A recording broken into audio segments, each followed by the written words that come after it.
이후 이 가운데서 이번 주 또 가장 중요한 일정 가운데 하나인 미국의 중간 선거에 대한 이야기 보겠습니다. 현지 시간 8일 선거가 있을 텐데요. D-1일 향방 어떻게 될까요? 최택규 전문가님. 네, 일단 미국 같은 경우는 진짜 중요한 중간 선거가 이제 하루 남았습니다. 일단 중간 선거가 왜 이렇게 중요할까라고 했을 때 미국 같은 경우 의회의 힘이 굉장히 강한데 그 권력 구도에 중요한 방향을 잡아주죠. 또한 이 차기 대선 풍향계다 이렇게 말합니다. 결국 이 중간 선거로 인해서 다음에 공화당이 될지 민주당이 될지 그러한 부분 방향이 잡힌다라고 보고 있는데 일단 뭐 시장에서는 하원이 공화당 되는 거에 대해서는 의심의 여지가 없고요. 결국 이제 상원 쪽에서 공화당이 가져갈 건가 아니면은 민주당이 가져갈 건가 오락가락하는데 이제는 하루 앞두고서는 공화당 쪽으로 좀 다시 기울고 있어요. 자, 일단 가장 중요한 게 조지아, 네바다, 펜실베니아 이 세 지역이 제일 중요할 것 같습니다. 이 셋 중에 둘 잡으면은 일단 다수당이 된다라고 보시면 돼요. 뭐 우리나라도 마찬가지지만 전라도 호남 안 바뀌죠. 미국도 민주당 공화당 안 바뀝니다. 근데 이 경기도라든가 우리 서울처럼 뭔가 그때그때 바뀌는 데가 있는데 요번에 이제 조지아, 네바다, 펜실베니아 얘네 셋이 그 중요한 역할을 할 것 같아요. 그래서 셋 중에 둘만 잡아가도 일단 다수당이 된다라는 게 시장의 방향인데 그 가능성이 일단은 공화당 쪽으로 기울고 있다.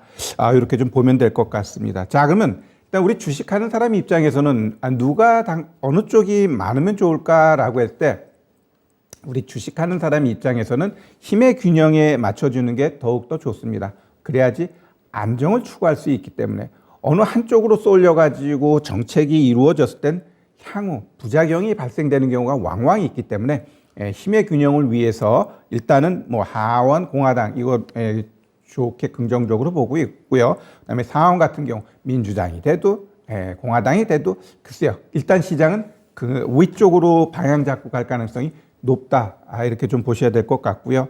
그러면 결국 이제 차기 의회에서 중요한 의제들이 있는데 크게 5가지가 있습니다. 일단 재정 지출, 부채 한도, 세금, 농업, 그다음에 외교, 안보 이쪽에 있는데 우리 주식하는 사람들 입장에선 재정 지출하고 부채 한도 이 부분을 좀 체크해 봐야 될 것 같습니다. 자, 일단은 공화당 쪽이 조금 된다라는 쪽으로 방향을 보고서 우리가 이제 시장을 보게 되면 일단 민주당이 주도했던 재정 지출 막 푸는 거 이 부분에 있어서 제동이 걸릴 가능성이 높다. 이렇게 좀 시장은 보고 있어요. 결국 공화당이 생각하고 있는 것은 이 과도한 지출 이것이 지금의 인플레이션을 촉발했다라고 그들은 분석하고 있습니다. 그러다 보니까 증세를 통해 가지고 돈 풀기는 어려워질 것이고 또한 그로 인해서 추가적인 부양책 같은 경우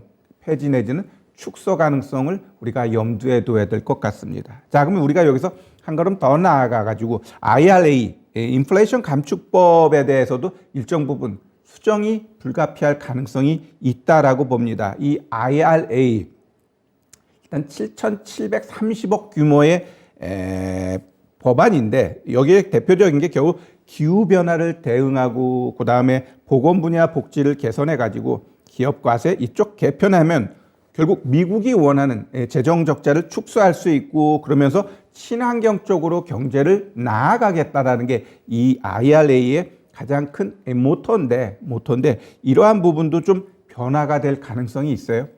그렇다고 한다면 결국 신재생이라든가 2차 전지 이런 쪽에 대한 예산 감축 이런 가능성이라든가 이런 얘기가 나오면 일단 조금은 피해 볼 가능성은 염두에 둬야 될 것 같고요. 반대로 원유라든가 천연가스 전통적인 에너지에 대한 이 중요성이 부각되고 있습니다. 왜? 지금 우크라이나 전쟁으로 인해 가지고 에너지가 곧 무기다라는 것을 그들 스스로 알았기 때문에 이 전통 에너지에 대한 안보 차원에서의 지원이 다시 한번 불거질 가능성이 있다라고 좀 보셔야 될 것 같고요. 일단 또 하나 더 중요한 게 이제 부채 한도입니다. 이거 왕왕 매년 있다 보니까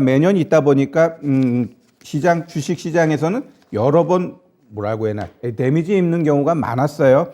지금 현재 미국 정부 부채 한도는 31조 4천억 달러입니다. 그러면 10월 달 기준으로 해가지고 지금 쓴 게 31조를 살짝 초과했다라고 해요. 그러면 아직 이 한도를 넘어섰지 않았기 때문에 시장에서 어떤 리스크가 불거지지는 않지만 시장에서 봤을 때는 결국 내년도 하반기쯤 되게 되면 이 부채 한도에 대해서 다시 이야기를 할 수밖에 없는 상황이 온다. 지금의 이 돈 씀씀이 이런 것들로 봤을 때는 다시 한번 불거졌을 때 결국 민주당하고 공화당의 이 줄다리기로 인해 가지고 어떻게 돼요? 또 연방 정부 셧다운 뭐 이런 식으로 내 가지고 집에서 좀 쉬세요 하면서 막 문제가 될 가능성이 있어. 그러면서 주식 시장이 좀 출렁이거든요. 그래서 내년도 이제는 중반 지나면서부터는 이 부채 한도 요거 체크 잘해야 됩니다. 또 시장이 좀 흔들릴 수 있으니까. 그리고 끝으로 시장 같은 경우는 제가 의외의 강한 상승이 나올 수 있다라는 표현을 했는데 진짜 의외의 강한 상승이 나오고 있어요. 어디까지 상승할 거냐라고 했을 때 이러다가 진짜 연말까지 시장은 우상향할 수 있는 분위기가 연출되는데 그러한 부분은 또 추후 한번 디테일하게 한번 이야기하는 시간 갖도록 하겠습니다.